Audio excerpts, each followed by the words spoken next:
It is. What a gorgeous day. It's the Still Not Out podcast. Welcome back to everyone who's been hanging out for this episode. It's been a little bit of a gap. I haven't spoken to you for the last 10 or so days. You've been over in Sydney. Yes, it's been busy. Wrapping up your Ashes series. What on earth are you going to do with yourself now? I don't know. I absolutely loved my time with the ABC, doing the 5 test matches. A couple of them only went 2 days, so that was a bit of a bummer, but really enjoyed working for the national broadcaster and looking to do a lot more going forward, which is really exciting. Yeah, that's great. So it's been a huge season. Obviously, it's just been Ashes mayhem, and then it sort of falls into this lull now. And I was sitting at home yesterday. I popped something up on my X account. Just about like I just feel like I need a VB series, the Tri series of ODIs. I love the Big Bash. Don't get me wrong, we absolutely love the Big Bash, but I feel like Big Bash has a place alongside international cricket as well, and it just feels like I just miss. I keep thinking of James Faulkner 2014 up at the Gabba. I think of some epic run chases with Michael Bevan and Andrew Simons and all these greats in the coloured shirts, and it's just I still haven't adapted to only having the Big Bash yet. Yeah, and look, you can understand why Cricket Australia want to do it this way. They want all the best players available as much as possible, and look, I think the traditional Tri series is probably a thing of the past, isn't it? It's a relic of times gone by.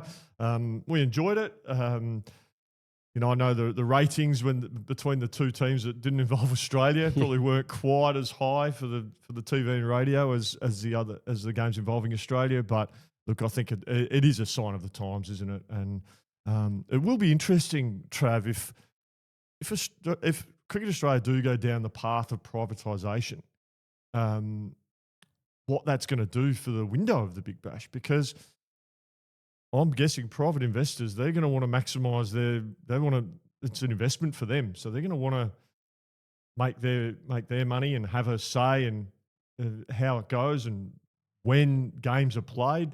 So I reckon it's going to be fascinating. The whispers I'm hearing is that the 49% stakes in 6 of the franchises, and then 2 of the franchises, the rumour is they're willing to part with 100%. So, oh wow, the 2 second teams in Melbourne and Sydney, the Renegades and the Thunder. Yeah, so I don't know how that would work. Yeah, but that's just a rumour at this stage. Yeah, but I wouldn't know how that would work if it was to come to fruition. It'd be very, very interesting to see. It would. Well, it'd be a complete game changer, and like you said, they'd want their international player. Want to be working with Cricket Australia to have their international players available, and they'd want to play the tournament at a certain time as well. So, I was only thinking about this driving in the car, going, if Cricket Australia did privatise and then the private investors, they wanted to a certain window for when this tournament was held. I think the Sydney Test match would be in jeopardy.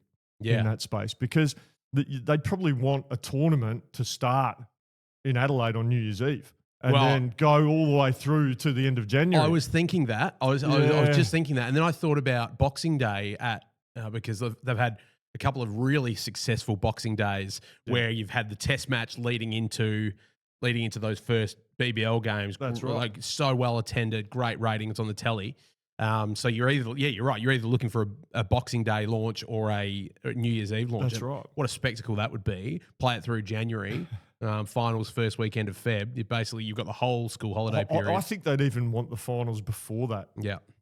So I'd be thinking almost Australia Day. Well, if they shorten it, it's a legitimate option, really, to do it that way. But like I said, I don't know. I still have that hankering for some white ball international cricket. I don't think you're alone in that thinking. And I think it gets lost. I think one day cricket, T20 international cricket, I know they don't see a lot of T20 international cricket, but I think it gets lost in that time slot that it's in October, November, because absolutely people aren't – the cricket season, let's face it. I mean, for nuffies like us, we're watching the first game of the Shield, but for a lot of people, the cricket season starts first ball of the Test.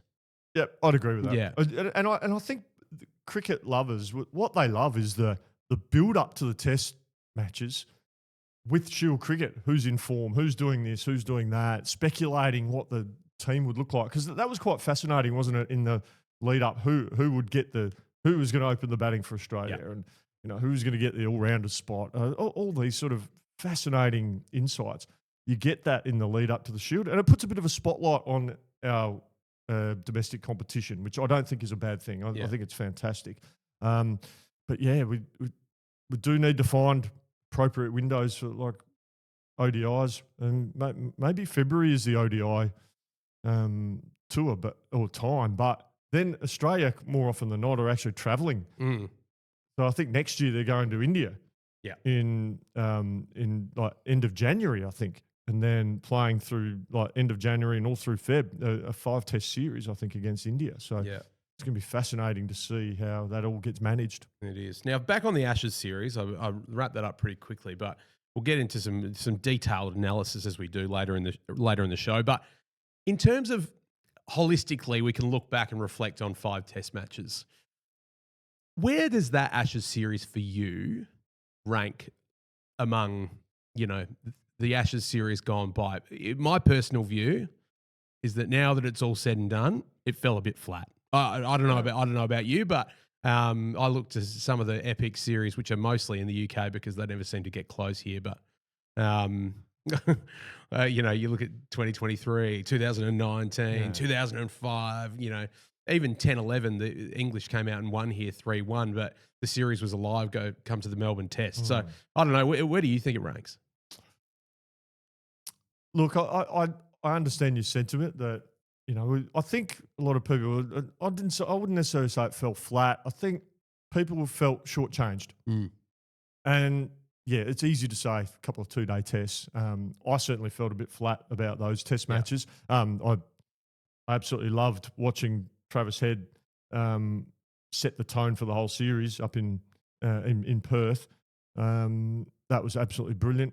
I think short change is probably the thing. I think there was so much more to this, and I think a lot of the commentary's been about how England have prepared and gone about it, and I think they'll definitely have to take some lessons out of that because they weren't prepared. There's absolutely no doubt in my mind they weren't prepared. I don't think they selected particularly well. I mean, you had Archer and Wood, who'd hardly played cricket. They were banking on them, weren't they? Yeah. To win in Australia and knock Australia over. They were never going to last. Jofra, I was surprised he played 3 tests. I thought he'd play 2, maybe 3. I didn't put Wood in for more than 2 tests, and it didn't surprise me that he was injured. He's got a long road back. I just saw a report he's going to see another knee specialist and to keep his career going, but I think he's done, to be perfectly honest. Can't imagine him playing too many more test matches anyway. It's hard for him, and he's been very gallant, and a lot of respect for Mark Wood, but it's a long road back for mine. But yeah, overall, I mean, I loved watching our South Australians perform so strongly. I mean, Travis was absolutely brilliant, as was Alex Carey. Alex Carey, in part, did change the series somewhat by that coming up to the stumps, to the seamers, and negating the England batters who were looking to get down the wicket and knock Micronisa and Scott Boland off their lengths. By him moving up to the stumps, changed the whole complexity of their game plan, and they had to pivot and try something different, and they just couldn't handle the relentlessness of the Australian bowling attack. And I must say, Mitchell Starc, I thought he was unbelievable. He was just superb. 31 wickets at 19. Important runs, 150 runs. No more important than that partnership, or the couple of partnerships he had with the lower order in Brisbane in the pink ball game. It allowed Australia to bowl under the lights with the pink cricket ball. Superb strategy, superb execution, and Mitchell Starc needs to take a lot of credit. And he did most of his work whilst the series was alive. Absolutely. Yeah. In fact, his last couple of tests were pretty quiet by comparison. He still had decent games. Yeah, you're being a bit harsh. Yeah. But I know what you mean. Yeah. I understand. But and I do want to make mention, Joe Root, a couple of test hundreds, kind of got the monkey off his back, so to speak, for a term of phrase. And 2 test hundreds in Australia now. And I thought Jacob Bethel. I thought he played an extraordinary innings. The 3 test hundreds that English batters made were all proper hundreds, weren't they? Yeah. They were adjusting and adapting to the conditions, the situations, the opposition, kind of anti how Brendan McCullum wants them to play this gun-ho, aggressive type cricket. It's been interesting to see the commentary around post the Test series. Heard Brendan McCullum speak, and I don't know if you saw his interview with Nasser Hussain. I did. Nasser was getting quite worked up and Took offence to it. Brendan took offence, and part of me, I kind of understand what he was trying to say, Brendan McCullum. I do. He's got conviction in his methods, and I don't have a problem with that.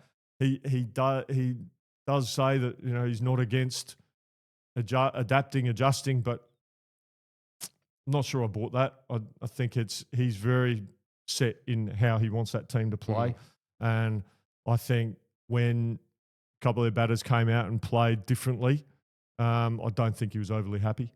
So it'll be interesting to see what the fallout is. Like this ECB review is going to be thorough, as it should be, because their preparation. I know Brendan and Rob Key have got defensive when asked about preparation for the not having access to the whacker, and they said they asked, but they were denied by Cricket Australia. Well, the question hasn't been asked, when did they ask? Yeah, that's right. And because the Barmy Army booked the whacker. Yeah.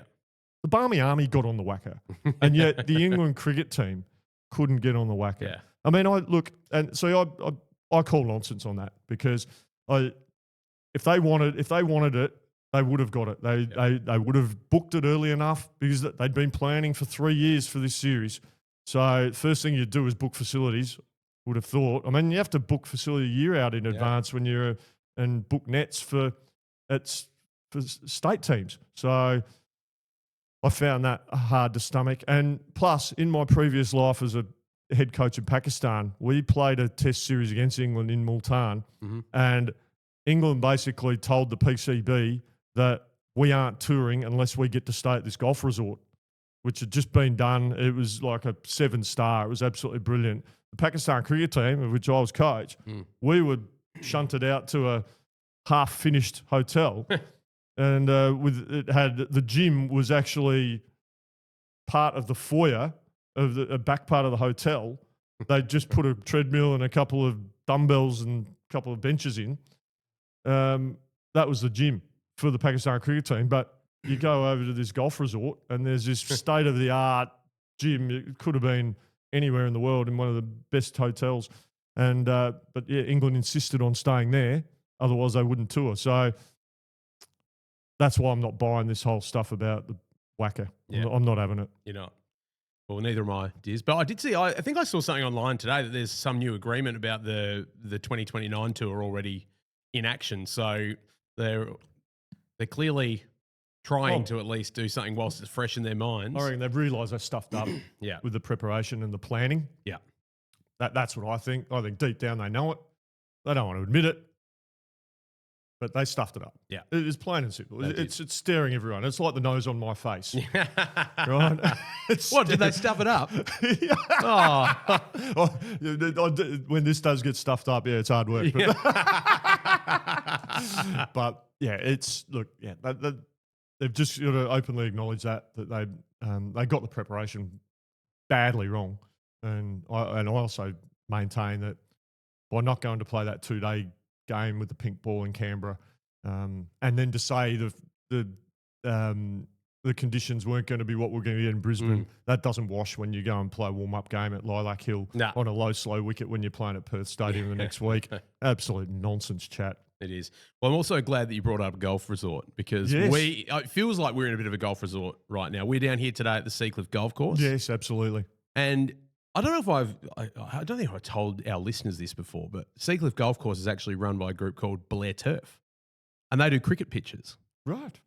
So they're a multi-talented business. Multi-talented. They do golf courses, they do cricket pitches. So if you're at a cricket club and you want, your cricket pitch looked at or assessed for some improvements, or you just want a bit of a consultation about how you can improve it, then Blair Turf, look it up, blairturf.com.au. You can jump on their website, and they'll be able to arrange a quote to come out and have a look and See if they can, if you're providing a flat wicket all season this season, maybe they can show you how to add a bit of spice to it. And Absolutely. of course, we've got the Seacliff Golf Course, which is still the best value golf course that you can play in South Australia. We're going to give it a crack next week, aren't we? We've been talking this up for a long time. We have. But it's officially happening. We must tell everyone that we're not that good. Yeah, and we've gone with that.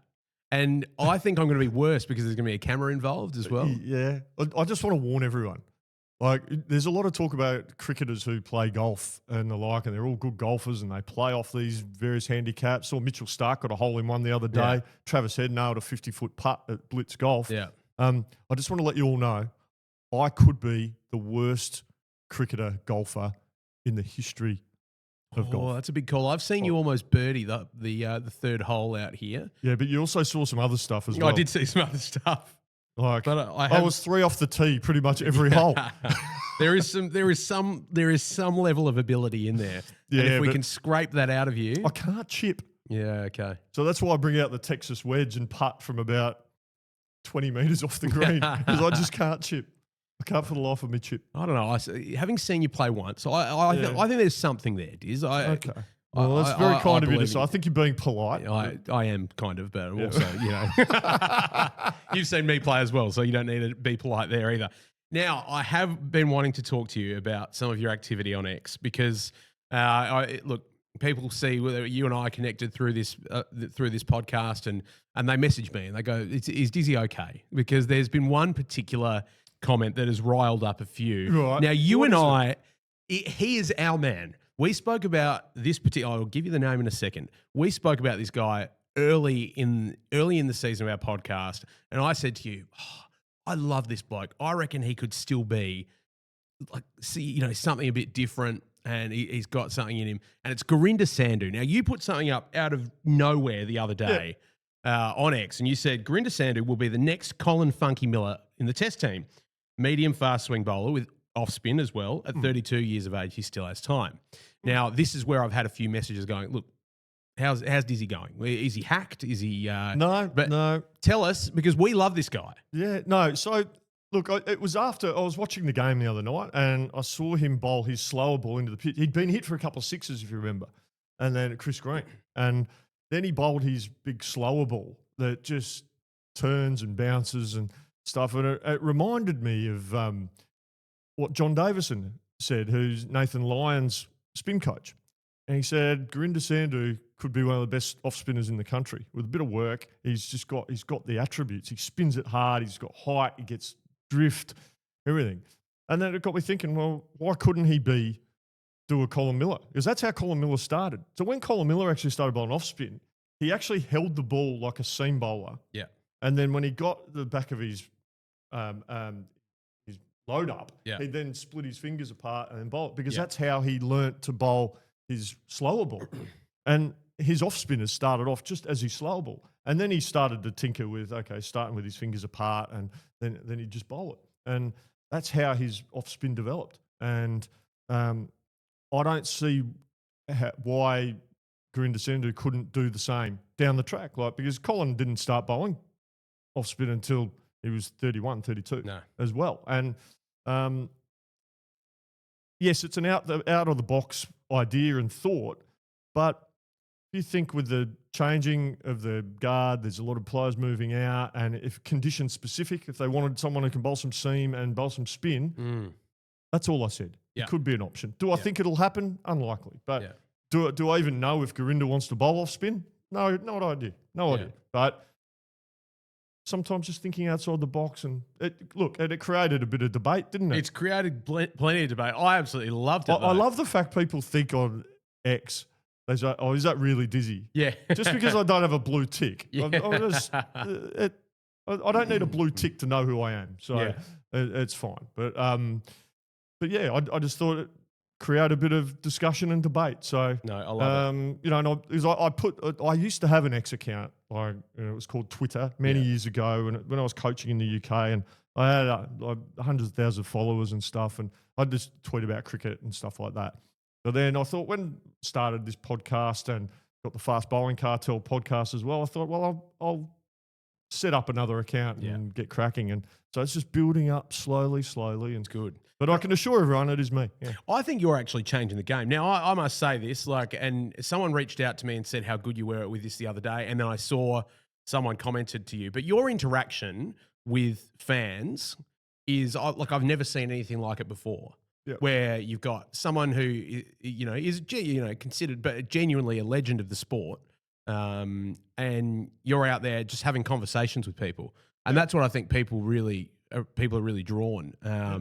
That's why you're getting your numbers up so fast, is because you answer questions, you open up discussion you actually ask the fans for their opinion as well. I think it's great. You should keep doing what you're doing. When I obviously a bit of time on my hands at the moment now that the Test series is finished, so I'll do my best to answer questions when I can, and it's good fun. I enjoy it. Jared Walsh, our great friend Jared Walsh, talks about making moments for people. Yeah.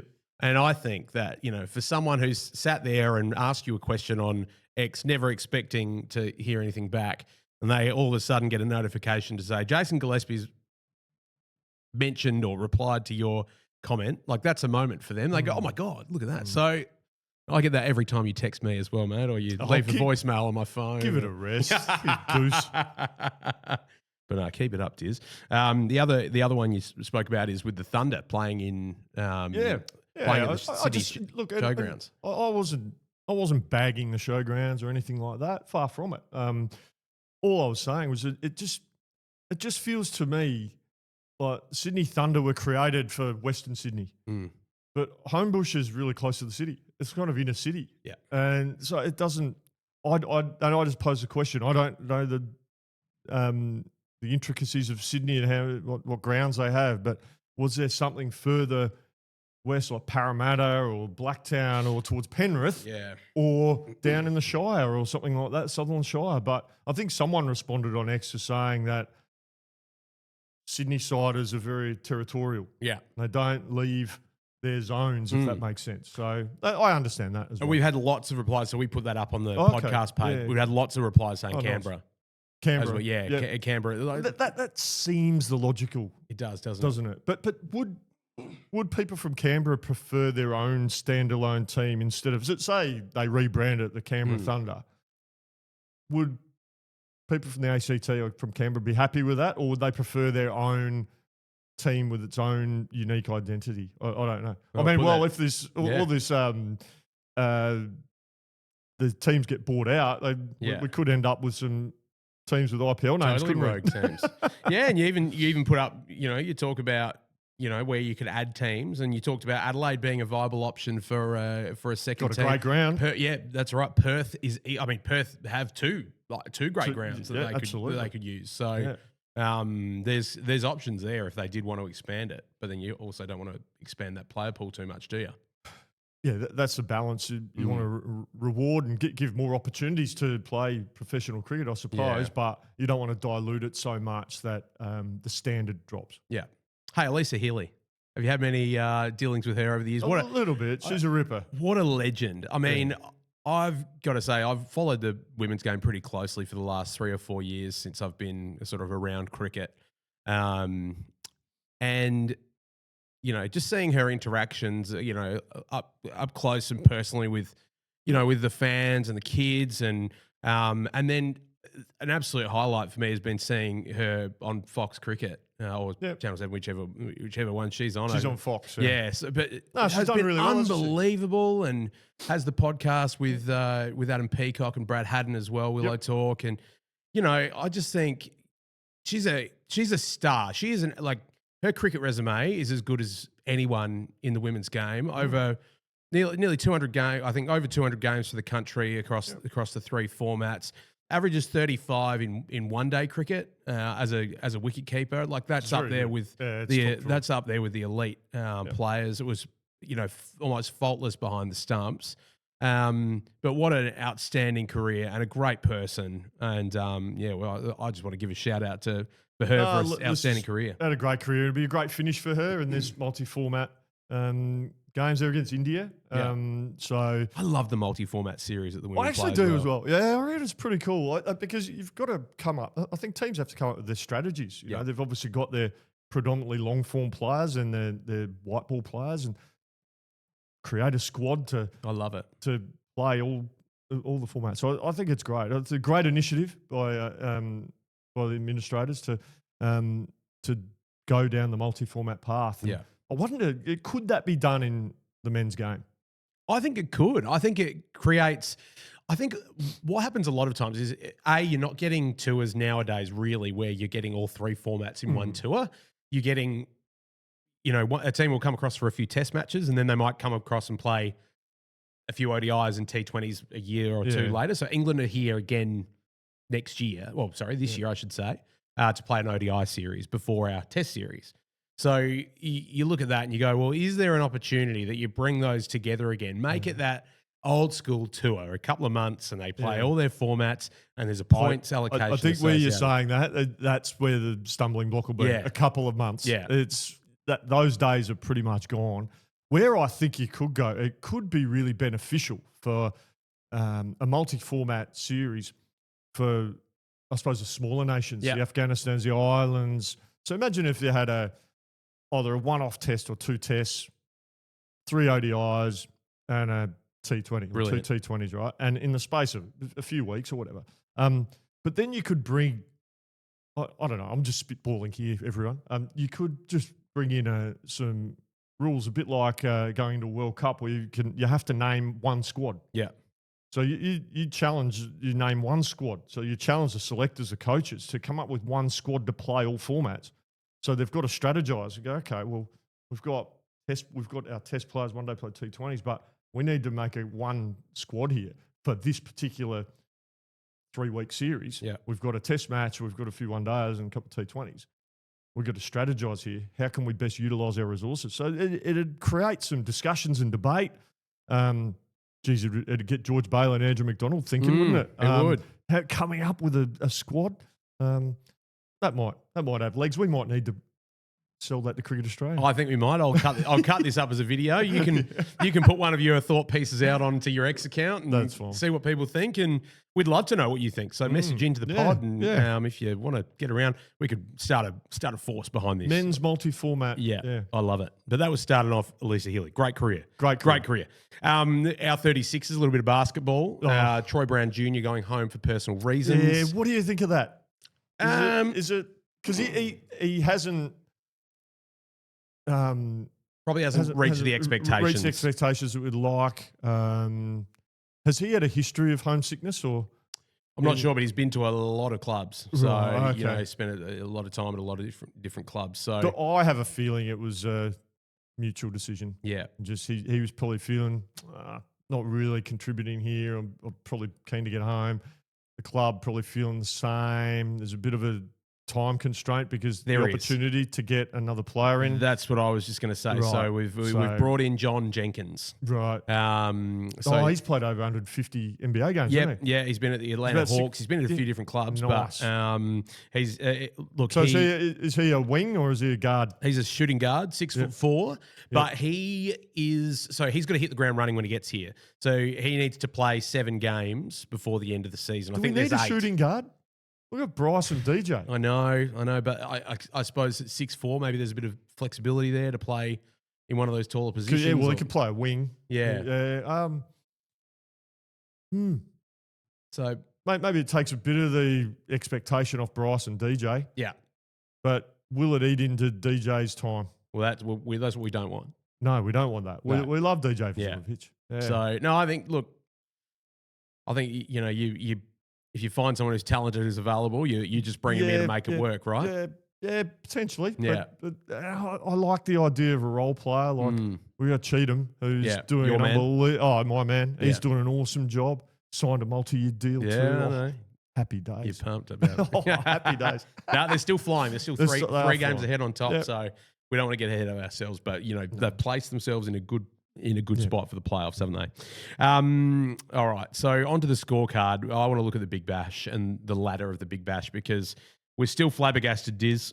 We're still flabbergasted. It's the Melbourne Stars. We see them sitting in the top 2 with the Hurricanes, who we absolutely expected to be there. I've been a bit surprised by the Stars. Pleasantly surprised, mind you. I think they've structured up better. I like I like how they've gone about it. Sammy Harper's obviously been, been great for them at the top of the order. Yeah. Tom Rogers is playing a role. Yeah. But then you have that in the middle, 4, 5, 6, 7 of Stoinis, Maxwell. You've got Tom Curran.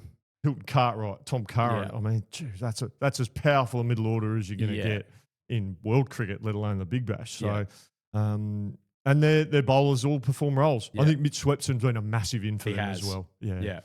Just cleaning up the table. It's obviously they played against the Strikers last night, and the Tom Strikers, Curran, we'll talk 4 about for them 10. in a sec. Yeah, but Sweppo then coming in and taking a couple of wickets, and Curran destroyed the Strikers off the top, and Curran's just been playing all season. He's a fine cricketer. He is. So you've got the Hurricanes and the Stars, Scorchers in third, the Sixers, and then Brisbane, who can make the finals. Strikers, Renegades, and Thunder are nowhere to be seen in the finals race. So. No, Renegades can still make it because they've got a game in hand. Oh, they do have a game in hand. They've got a game in hand, so they can make it. It's going to be tough. It's going to be tough for them. Net run rate minus 0.69 as well. But our strikers have been a bit disappointing, haven't they? Yeah, they've fallen really flat. Now, it was interesting hearing Matt Short talk on SEN last night. He was talking about the fixture and how, due to obviously the test match being in Adelaide when the tournament started, a lot of their home games got pushed back, meaning they've had 5 games in an 8-day period. It does feel like they've been on TV every night the last week. They've played a lot of cricket, and that stretch actually started okay. They had a couple of wins, and then the last 2 games have really fallen off. Albeit they made a good fist of the run chase. I don't think the fixture list has had anything to do with how they've played. Yeah. So what do you think's happening at the Strikers? I'm not. Look, I'm not sure the lineup they've got it quite right. I think it just feels like they're a batter light and so reliant on Matt Short and Chris Lynn. I know Alex Carey's come in the last couple of games, which has been a great addition. Yeah, but they've just felt a bit light on the batting to me, and obviously they've been backing in Harry Manenti, which I love the support and the backing that they've shown him, but he's not bowling at all. No, and he's batting 7 and hasn't quite taken that opportunity. So I think that would be better served having an out-and-out batter, someone like an Alex Ross. Who we've barely seen this tournament, which has been quite a surprise considering he was the leading run scorer last year. And obviously Henry Thornton as well, leading wicket taker. I can kind of understand why he hasn't been getting a game, because obviously with the overseas signings that the Strikers have got with Luke Wood, Overturn, Hassan Ali and Shamsi, they've gone very bowler heavy, all-rounder and bowler heavy in that. It's almost like they've tried to get 2 players for 1 with each of their signings. I just wonder if they had their time again. Specialists. They could have just gone more specialists, particularly with maybe with a bat. And trust the fact that they've got the bowling, they've got the slow bowling, which is all sorted. Got Henry Thornton sitting on the pine, who is a wicket taker. Yes, the criticism of him, sometimes he can go the journey at times, but he does take wickets. So I just think a couple of the selections probably haven't quite gone the way they as well as they would have hoped. And also, Matt Short and Chris Lynn have probably had quieter seasons than they've had in the past. So I think just a combination of things has not allowed the Strikers to play as well as we know they can. Yeah, and then Jason Sanger was a big signing. It felt like it hasn't really worked out this season. Yeah, he hasn't fired, has he? No. Liam Scott's been a bright spot. He's been great. I think as it'll go along, we'll see him more and more as a batter. Yeah. Yes, good all-rounder. I love his bowling in long-form cricket. And 50-over cricket, if there's a little bit in the surface, he's a handful. Yeah. But I think he needs conditions just right for him in T20 to be effective. But I think he's just got to work on some of his defensive strategies with the ball. His Yorkers, his changes of pace for him to be at his most effective. Yeah. Speaking of, so we talk about wickets and bowlers. Who do you reckon's leading the wicket tally for the BBL at the moment? Diz? Oh, I haven't seen the wicket tally, but I'll tell you what. gee, Lloyd Pope must be up there, or Yeah, Popey's, he's had 13 wickets. He's or is it 7 my on the mate, list. Big Sandhu? It's our mate, Big Sandhu. Big Sandhu. And he's 3 ahead as well. Yeah. He's clear from the pack, 18 wickets. That's a strong season. It's a strong Especially season. remember the Renegades have played a game less as That's well. right. So our man Sandhu, I mean, I want everyone to watch and see his slow ball, because I reckon you can see what I see about him being potentially being an off spinner later in his career. I reckon there's actually footage on YouTube if people want to look it up of Sandhu bowling offies and taking wickets. So that's interesting. Who do you think tops the runs tally? Ooh, Sammy Harper. Spot on, 365 runs. He's been on the fantastic. He's been one of these players, Sam Harper, that you can see the talent, you can see the skill, but he just hasn't quite strung together performances or strung together. So he's done brilliant cameos. I remember him getting 150, 160 here in a Shield game after Wes Agar bowled a no ball, had him caught at second slip when he was on about 4 or 3 or 4, and he's gone on to get 150 off 100 balls. So would you do you mind? But look, wonderfully talented player. At 29 years of age, he's probably just reaching that sweet spot of his career, and he's doing really well. Yeah, if you got so I want your performer of the week and then your rising star. So your BBL performer of the week. Well, there's been a lot of great performances, but I can't look past what I witnessed the other night here when the Strikers played the Scorchers. I saw an opening batting combination in Mitch Marsh and Finn Allen, who hit the ball as hard and as crisp as I've ever seen in the Big Bash. It was brutal. So for me, I'm going to go performance. I thought Mitch Marsh's 88 was an absolutely superb innings in an innings where they ended up getting 232. Yeah. The Scorchers in what turned out to be a win. The Strikers had a chance to win that as well. Did. They were started really well. They were flying, and then just lost a couple of wickets at the wrong time. And but I'm going to go Mitch Marsh. That 88, I thought it was a superb knock. Nice. And your rising star, I have a sneaking suspicion we might have even used this rising star before, but he's performed again. He has. Our man Ollie Peak. Our man Ollie Peak. Now, he got that last ball 6, didn't he? Yeah. So, which I thought was brilliant. But, against the Scorchers in Perth. But what about his younger brother Charlie? I saw this for Geelong. He got 106.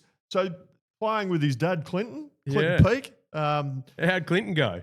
He got a duck. Bad luck, Peaky. But young Charlie Peak got 106. So Geelong 4th. So obviously cricket flows through the veins of the Peak household. So yeah, brilliant. Great stuff. Well, we don't want them to peak too early though, do we? Oh dear.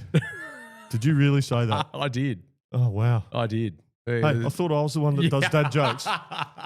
Well, that was just like an off the cuff, like I just sort of flowed into my mind. I'll let you have that. Yeah, I better not do that at live shows. Hey, we're doing a live show, aren't we? We are doing a live show. We're going to be at Casterton in Victoria for Valentine's Day. Yeah, we are. I couldn't think of a better Valentine than you did. Oh, stop it. Oh, I better be careful, actually. Joe listens to the podcast. Yeah, I know. Well. Yeah. You might get into trouble, mate. We're excited to go there. Bit of a road trip. Looking forward to it. Can't wait. Who's driving? We're going to share it? Yeah, we'll share the driving. Which car are we going to take? What have you? You got a big car? I got a ute.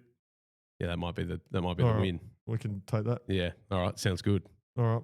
We've got plenty of room. Yeah. Oh, mate. Carry all that stuff. Pop the golf clubs in there and find an early morning hit before we leave on the Sunday.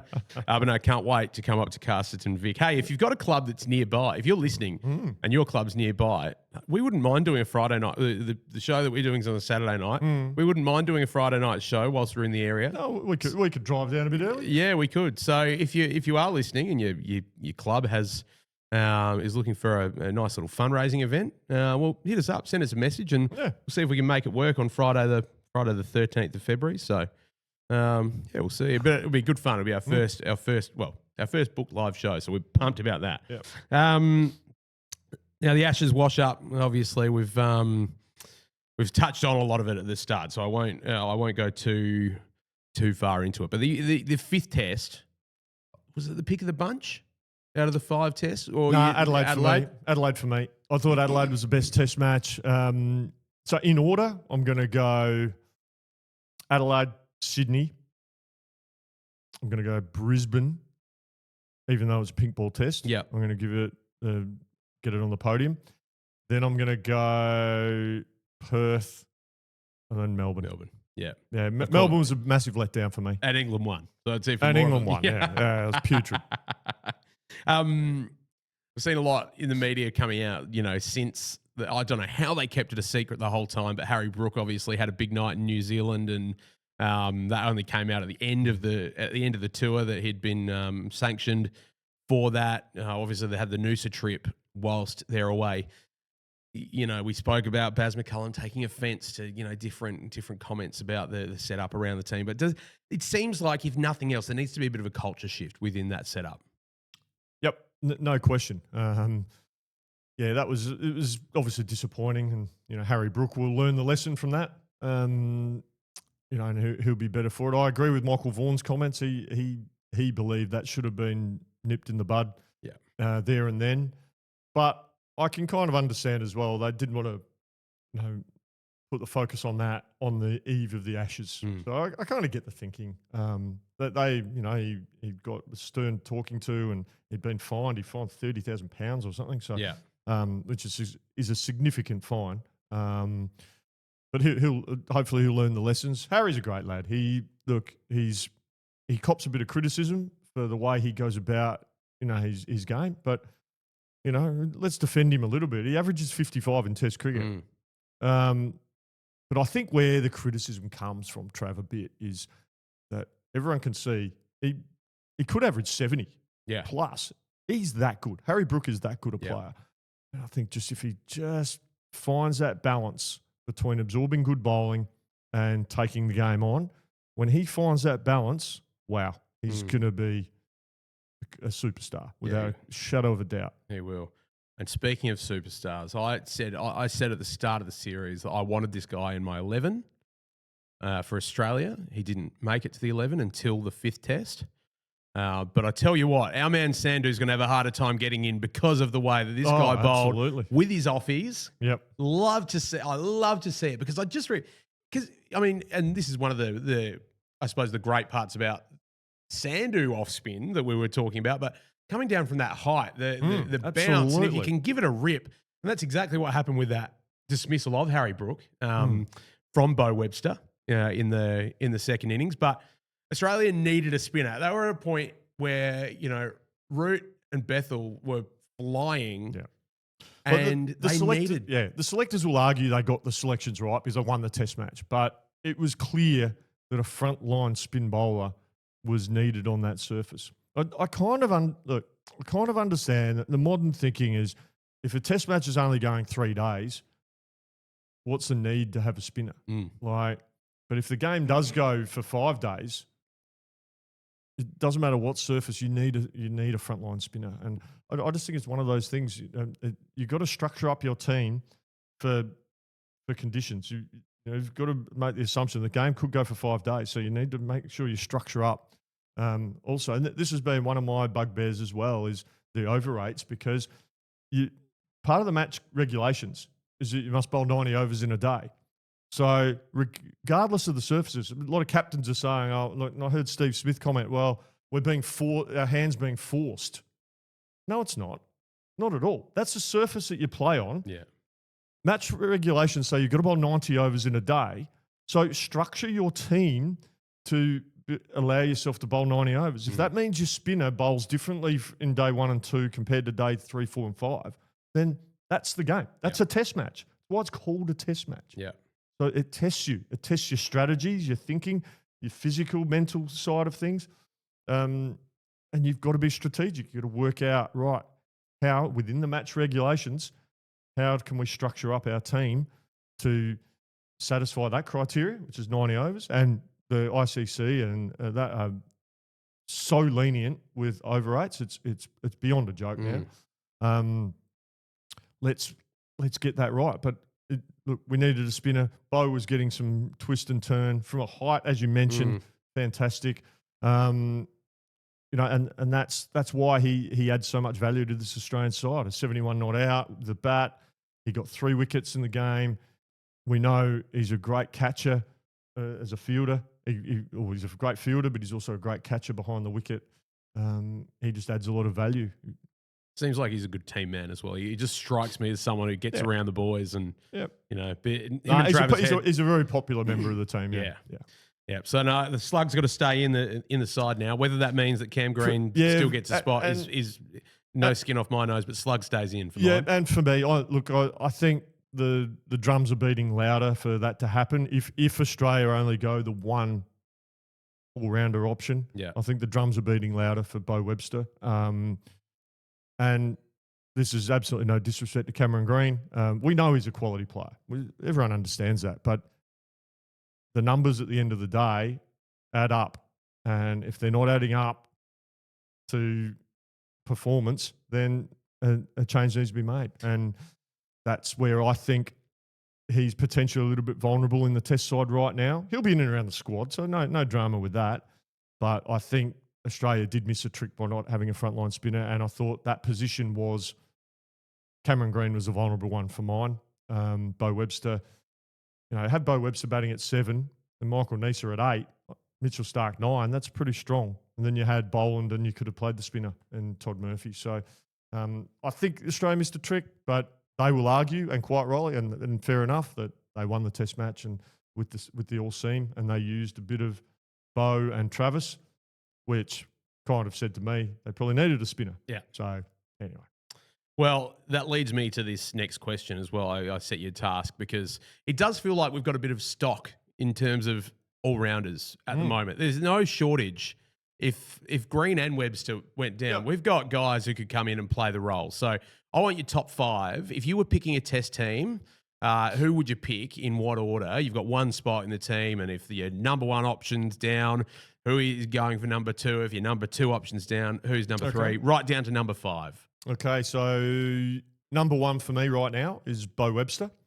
So I'm batting Alex Carey at 6, and I'm picking Bo Webster at 7. Nice. So this satisfies the whole, it gives you that 4th seam option. And like Bo bowls low 120s. It reminds me of the great Tom Moody. Useful, but perfect 4th seam because they don't actually bowl a lot. And I think I've referenced this before. Cameron Green averages 11 overs a test match. So you don't need a frontline bowler bowling those overs. You can get away with Bo, and Bo can bowl. He can bowl 11 overs a test, and it could be a mixture of seam and spin. Adds depth to the batting, no problem. So for me, he would be that. So how Australia, I believe, can structure up going forward. So have their top 5 batters, pick their best 5 batsmen. You've got Alex Carey at 6. You've got Bo Webster at 7, and then you pick your bowlers. Yeah. And if it's you're in India, and at Raga, you pick 2 frontline spinners. Yeah. 2 quicks. Then you have 2 quicks, Bo, and then you got Bo to bowl them. Yeah, that's right. Exactly. And you have double spin. So I think that's, to simplify it, I think that's the way Australia should look to structure up going forward. But as you mentioned, if Bo's out, then Cameron Green for me is number 2. And after that, I'm not sure which order to put these guys in. But maybe there's a bit of South Australian bias here, but Liam Scott is doing everything quite right. His last 18 months have been brilliant. They've been very good. He's done, but particularly, obviously his batting and that. But so these are in no particular order, but these are the 3 all-rounders for me that could be considered. So Liam Scott, I'm a big fan of Jack Edwards. Yeah. I think he's got the game to succeed at the next level, both bat and ball. I think he can do a job. And again, he's one of those big lads who can catch everything, big hands, catch everything behind the wicket. And then there's Aaron Hardy, who I think is a very good cricketer. Probably for me, and you and I probably differ on this. I see him more as a batter than bowling. You probably see more. Like his bowling, and I don't not like his bowling, but I just think his batting I think is more effective. And there's a couple other all rounders that are floating around. Obviously, Will Sutherland is I think is a very good cricketer. So he could come into that conversation. I mean, Jack Wildermuth has done some good stuff for Queensland over the years. So, so we do have a few all-rounders in Australian cricket that could step up if something happened to Bo or Cameron Green. And the other thing is, a lot of these guys have got experience both opening the batting and opening the bowling. So they're right. genuine, absolutely they are genuine, like strong at both elements. So I think we've got some exciting stocks. You could almost see a team. I mean, we've seen it in WA where they've had almost a whole team of all-rounders. I think you can almost see that in the Australian team, particularly in white ball cricket, where we've just got a whole side of all-rounders. I don't mind a couple of all-rounders in white ball cricket, but I'm not having it in Test cricket. No, I think that's right. Test cricket is a specialist game. You need specialists, and I can cop one all-rounder, but no more. Yeah, no, that's fair enough. Hey, Diz, we've got to get to our Ask Dizzy questions because I've had heaps, and I do apologise. I can't get to all of them. We've just got so many. We'll do our best, though. Yeah. We'll fire through as many of these as we possibly can. But the first one we've got from Brian Wood. Now, Brian was asking, you were talking about the pitches and independent curators with like independent, and he's asked, would independent curators be like independent umpires? That sort of setup work for international cricket? I don't think you need to do it. I think let the curators do their job. That's my whole point, is just allow them to do their job. Like, I've often said to curators, they ask, what do you think are the best surfaces for cricket? And I make it very clear. As long as defensive edges carry for the majority of a 4-day game, then I'm comfortable. Because that rewards everyone. So it rewards good bowling. So if a seamer is good enough to get the edge of the bat, it at least carries, whether it be to the keeper or the slips. It means that there's a bit of bounce a little bit of bounce. So good spinners will come into play. And it also, if it's true bounce, it'll reward good batting. So, for me, it's a surface that caters for everyone. And, naturally, as a game goes on, it'll get lower and slower, and a few balls might misbehave, hit a crack. It'll start to turn out of the footmarks. That's a natural deterioration of a surface, and I'm all for that. That's fine. But early in the game, you just you give the first hour or the first session to the bowlers. Yeah. That's fine. But then it becomes a good batting surface, and then deterioration. Yeah. I thought the Sydney pitch played beautifully as well. It was a good surface. Yeah, that was good. This one was, we touched on this one earlier, but Tim Mitchell, he said, Diz, do you actually believe Gurinder Sandhu could bowl offies, or were you hacked? So we've touched on that. We've touched on that, Tim. But thanks for the question. And thanks for your concern. I am actually all right. Yeah, no problem. So I'm feeling good. All right. This one's from Heavy D at Heavyside on X. Do you believe in fast bowler workload management? This is a great one for you, being a great fast bowler yourself. Nothing can replace match bowling conditions. Most seasoned first-grade bowlers can front up week in, week out and bowl 15 to 25 overs without an issue, but all the young kids seem to be managed. What are your thoughts on bowler management in international game? I think it's just gone too far. I'm all for... I think it's gone too far the way of sports science in them not trusting coaches.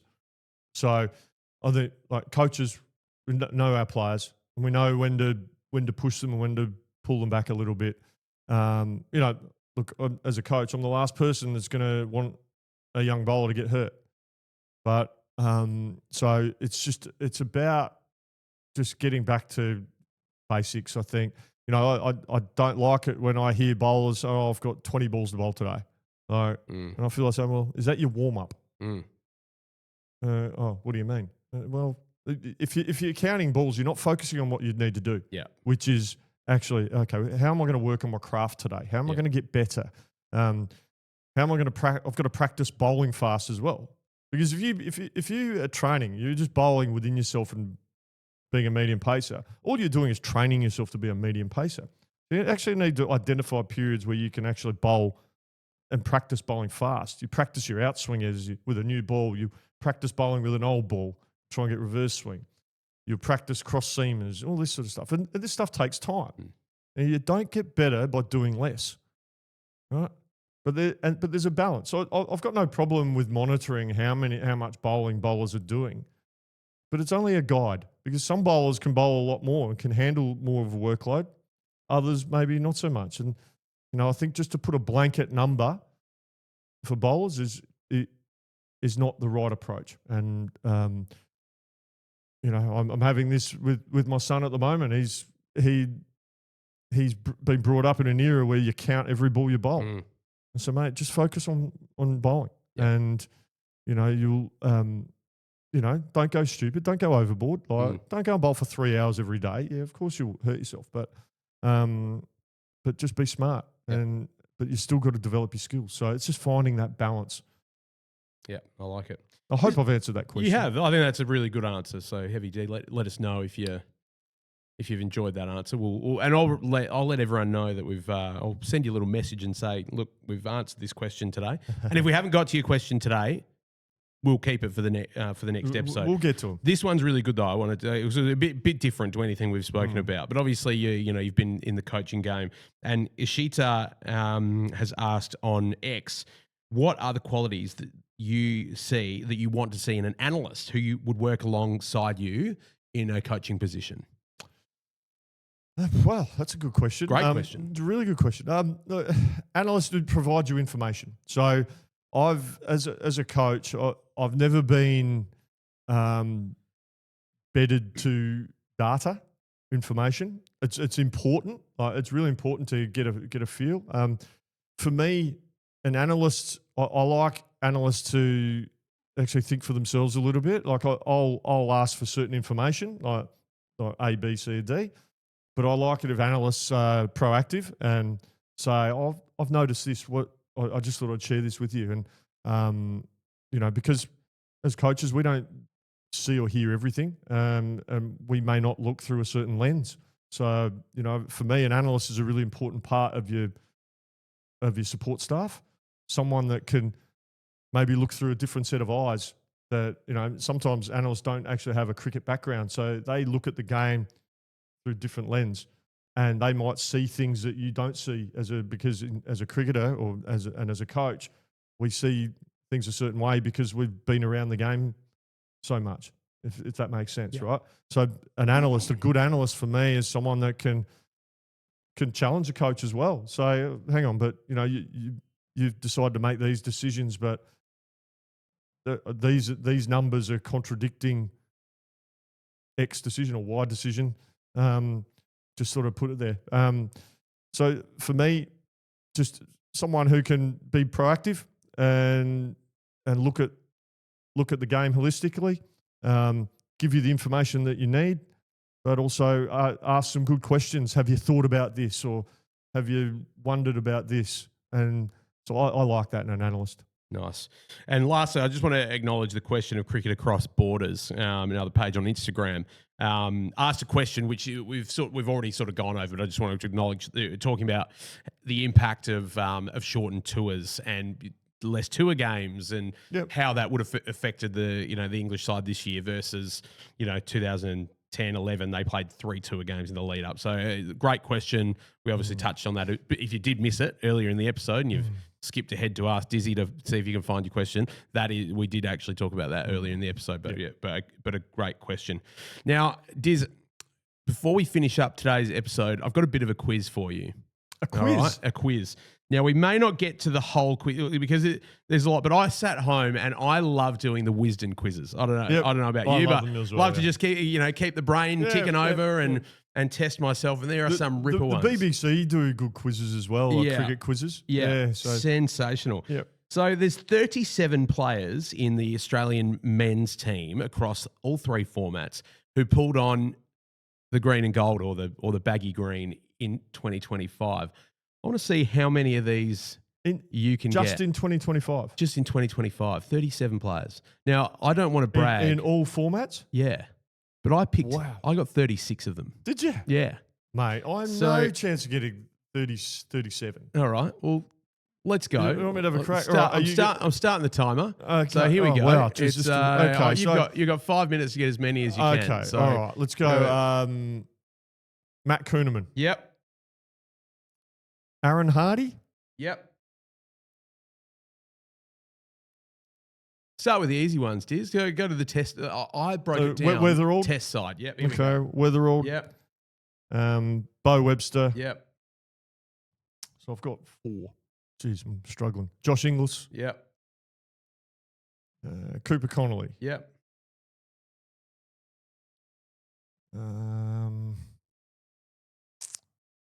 Spencer made his debut a bit earlier than that, didn't he? He was. Yep. Oh, was he Spencer? Yep. Okay, Spencer Johnson.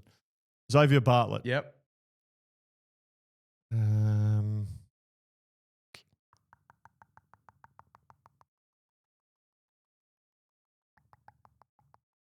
This is where it gets interesting. I'm trying to. You're trying to eliminate the tough ones first, aren't you? Yeah, there's some just staring me in the face at the moment. So I'm just going through the Australian batting order. Not Michael Neser because he played a few years ago. Well, no, he did. Yeah, he played tests. So is he in that thing? Yeah. No, but he made his test debut. No, it's not ago. debuts. There's 37 players who pulled on the. It's not just. I've been thinking debuts. No. Oh, mate. Oh, look, I'll restart. All of those players did play. That's all right. Let's go. Okay, so okay, well, here we go. Okay. Kawaja. Yep. Labuschagne. Yep. Steve Smith. I was wondering why Travis you Head. Alex Carey. Momentum now. Cameron Green. Yep. Scotty Boland. Yep. Mitch Stark. Yep. Josh Hazelwood. Yep. Pat Cummins. Yep. So I'm getting up there now. 19 at the moment. 19. Okay. So I thought it was just debutants. There you go. Well, you still got 3 minutes to go. That's a lot of debutants. Okay, so that's tests. There was a test debutant out of South Australia earlier in the season. If you want a clue. So Scotty Boland, did I have him? Oh, yeah, you got him. A South Australian test debutant. South Australian fast bowler. Obviously, Brendan Doggett. Sorry. Yeah. What about some of these white ball players? Yeah, that's what I'm thinking. White ball cricketers. So I've named a couple of them. There's a regular in that side. Plays for the Hurricanes. Yeah, obviously Tim David. Matt Wade finished, didn't he? Yeah, he was done. I'm having a mental blank of the one-day side at the moment. I reckon some of the listeners will be screaming at you at the moment listening to this. Going, what about this guy? What about this guy? What about this guy? Yeah. I'm just thinking. They're all staring me in. I can see them. I'm just going through the one. Australia haven't played a one-dayer for ages. They haven't. There was a South African series in the middle of the year in the top end, which I loved, by the way. That's right, yeah. So good players up there. Yeah, we had. I had heaps of. I'm having a mental blank at the moment. I'll give you one or two. Mitch Owen. Yeah, obviously Mitch Owen, Mitch Marsh. There we go. This has got you fired. Yeah. We've spoken about a couple of these all-rounders earlier on the pod as well. Yeah, obviously Aaron Hardy. Yeah. I mentioned him. Did I already say him? No, not in this list. No, not that list. Okay. Stoyne. Yep. Glennie Maxwell. Yep. Zampa. Yep. What am I up to now? All right, so you're up to 30? 27. 27. With 20 seconds to go. Okay. I've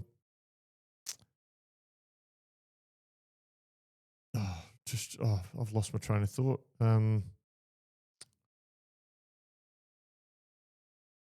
All right. I think you're done. I'm done. All right, I'll give you some of the names who that you missed. I got?